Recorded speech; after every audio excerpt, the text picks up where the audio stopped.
Hi guys, MOT here. So in this video, I'll teach you guys how you can set grayscale on your Android phone. First, you'll need to go in settings and then you'll need to select developer options. In case you do not see this option, you'll need to go in about phone and enable it by clicking on build number multiple times. As you can see, I already have the option enabled, so it shows me that message. However, the message for you would be different, where it would say that it has been enabled. Once you're done there, you'll need to go back and then you'll see this option called developer options. And then you'll need to click on it and then you'll need to make sure that it's enabled.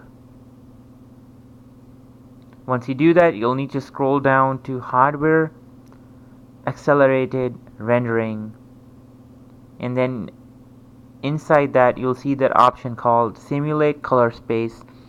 So select it and set it to monochromacy, and once you do that, you're in grayscale mode and everything is set.